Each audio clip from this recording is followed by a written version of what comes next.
La Guerra Fría. Al finalizar la Segunda Guerra Mundial, se formaron dos bloques antagónicos, dirigidos por la URSS en el bando socialista oriental y Estados Unidos en el capitalista occidental. Empezó una carrera por la supremacía mundial. Su punto de partida fue la Cumbre de Yalta, a partir de la cual surgieron intensas luchas económicas y diplomáticas. E incluso se llegó a conflictos bélicos, como lo fueron la Guerra de Corea y la Guerra de Vietnam. La Guerra de Corea fue un conflicto bélico entre Corea del Norte y Corea del Sur, que se desarrolló entre el 25 de junio de 1950 y el 17 de julio de 1953. Ambos fueron apoyados por potencias extranjeras afines de su ideología comunista y capitalista. Se considera que fue la vez que más cerca estuvieron Estados Unidos y la Unión Soviética de un enfrentamiento bélico directo entre ambas, en el transcurso de la llamada Guerra Fría. Pero el enfrentamiento no se produjo en Europa, sino en Corea. Los acuerdos de Potsdam entre Corea y la URSS se cumplieron y de manera provisional la península de Corea fue dividida en dos zonas en el paralelo 38. El norte ocupado por el Ejército Rojo y el sur por el Estados Unidos. En el norte se consolidó un régimen comunista bajo la influencia de Moscú y en el sur uno conservador, dictatorial, anticomunista y estadounidense. En 1950 se dio comienzo la guerra con la invasión norcoreana de Corea del Sur.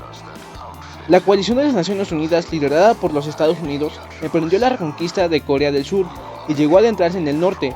Entonces, China anunció su apoyo a Corea del Norte. Ante esto, el general estadounidense MacArthur envió ayuda a la sección del sur.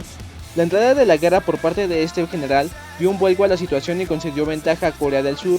MacArthur propuso en ese momento el uso de la bomba atómica para disuadir al emperador chino Mao, pero Truman se lo deniega y le destituye.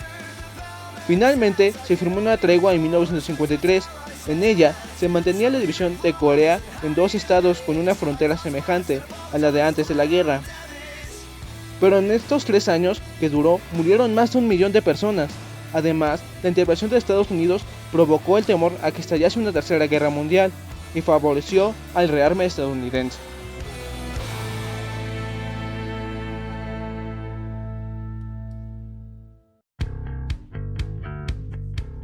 Inicio de la guerra. El 25 de junio de 1950, las fuerzas de Corea del Norte se movilizaron hacia el sur en masa de 100.000 hombres, usando el equipamiento soviético y con enormes reservas.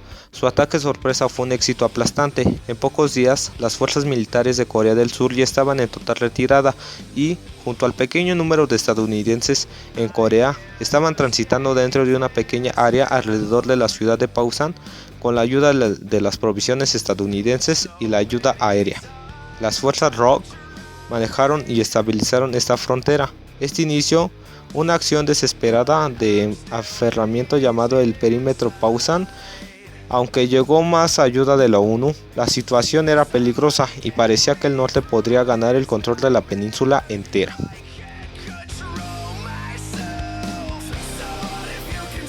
Reacción occidental. La invasión de Corea del Norte tomó por sorpresa a Estados Unidos y a las otras potencias occidentales.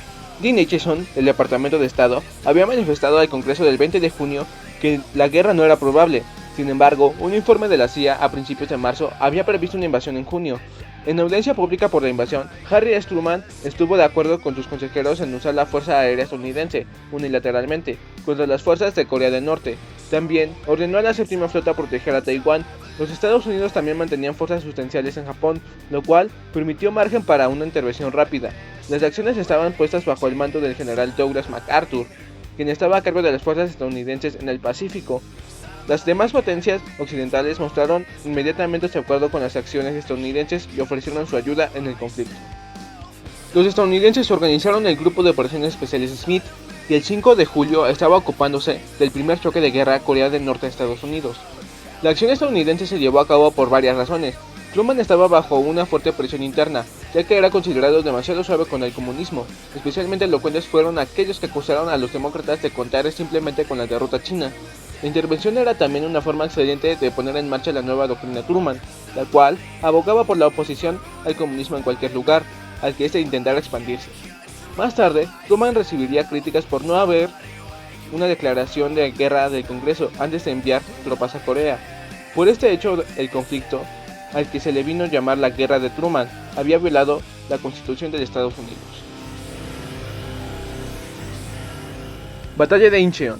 Para aliviar una presión en el perímetro de Pusan, MacArthur, como comandante en jefe de la fuerza de la ONU, ordenó una invasión sobre las tropas norcoreanas en Incheon. Esta fue una operación tremendamente arriesgada, pero también fue tremendamente exitosa. Las tropas de las Naciones Unidas consiguieron llegar hasta Incheon, enfrentándose únicamente con una leve resistencia y empezando a movilizarse rápidamente para recapturar Seúl. Los norcoreanos tuvieron que empezar una rápida retirada a sus líneas de abastecimiento hacia el norte, y las fuerzas de la ONU y la RDC, que habían estado confinadas en el sur, pudieron entonces moverse al norte y unirse a las tropas que ya estaban en Incheon. Según fuentes estadounidenses, cerca de 135.000 soldados norcoreanos no pudieron retirarse y fueron capturados. Las tropas de la ONU llevaron a los norcoreanos de regreso al otro lado del paralelo 38. El objetivo, que era el de salvar a Corea del Sur, había sido cumplido, pero el éxito y la perspectiva de una unión de toda Corea bajo el mando de Syngman Rhee impulsaron a los estadounidenses a continuar hacia Corea del Norte.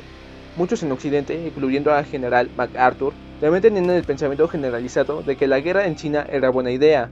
Truman y los otros líderes no estuvieron de acuerdo, por lo cual MacArthur tenía la orden de ser muy cauteloso cuando se acercara a la frontera china. No obstante, MacArthur hizo caso omiso de dichas órdenes. Intervención china. La República Popular China había advertido que reaccionaría si las fuerzas de la ONU sobrepasaban el límite de la frontera del río Amnok. Mao buscó la ayuda soviética y vio la intervención como esencialmente defensiva. Si nosotros permitimos que Estados Unidos ocupen toda Corea, debemos estar preparados para que Estados Unidos declare la guerra a China. Eso fue lo que Stalin dijo. Zhou Enlai fue enviado a Moscú para agregar contundencia a los argumentos de Mao, que había sido enviados por cable. Mao retrasó sus fuerzas mientras esperaba la ayuda soviética, y por lo tanto, el ataque planeado fue pospuesto del 13 de octubre al 19 de octubre. La asistencia soviética se limitó simplemente a proveer apoyo aéreo a 96 kilómetros del frente de batalla. Los MiG-15, con los poderes de la RPC, fueron una desagradable sorpresa para los pilotos de la ONU. Mantuvieron la superioridad aérea local contra los F-80 Shooting Star hasta que fueron desplegados los nuevos F-86 Sabre. La intervención de los soviéticos fue conocida por Estados Unidos, pero prefirieron guardar silencio para evitar cualquier incidente internacional y potencialmente nuclear. Un asalto chino iniciado el 19 de octubre de 1950 bajo el mandato del general Peng Dehuai con 380.000 tropas de voluntarios del Ejército Popular de Liberación, repelió las tropas de la ONU y las llevó hasta el paralelo 38, la frontera previa al conflicto. La batalla del embalse de Chosin en el invierno fue una terrible derrota para las tropas de las Naciones Unidas, compuestas principalmente por Marines de Estados Unidos. La situación fue tal que MacArthur solicitó el empleo de armas atómicas, lo cual llegó a alarmar a los aliados de Estados Unidos. El asalto chino tomó a las tropas estadounidenses por sorpresa, ya que no había sido declarada la guerra contra China y Estados Unidos. La retirada del X Cuerpo del Ejército de Estados Unidos fue la más larga retirada de una unidad estadounidense en la historia. Los Marines, en el lado este de la península, huyeron de manera más organizada, debido principalmente a su mejor entrenamiento y disciplina. El 4 de enero de 1951, las fuerzas comunistas de China y Corea del Norte recapturaron Seúl. Tras negociaciones fallidas de cese de fuego en enero, el 1 de febrero la Asamblea General de las Naciones Unidas aprobó la Resolución 498, condenando a la República Popular China como agresora y exhortando a sus tropas a que salieran de Corea. MacArthur fue relevado por el mando del presidente Truman y fue reemplazado por el general Matthew Ridgway. Las razones de esta decisión fueron muchas y bien documentadas. Estancamiento. El resto de la guerra solo tuvo pequeños cambios de territorio y largas negociaciones de paz. Un cese al fuego estableció una zona desmilitarizada alrededor del paralelo 38, que aún hoy en día es defendido por las tropas de Corea del Norte por un lado y por las tropas de Corea del Sur y de los Estados Unidos por el otro. No se firmó ningún tratado de paz. El nuevo presidente estadounidense Dwight Eisenhower, elegido el 29 de noviembre de 1952, prometió en su campaña viajar a Corea para ver qué se podría hacer para finalizar el conflicto.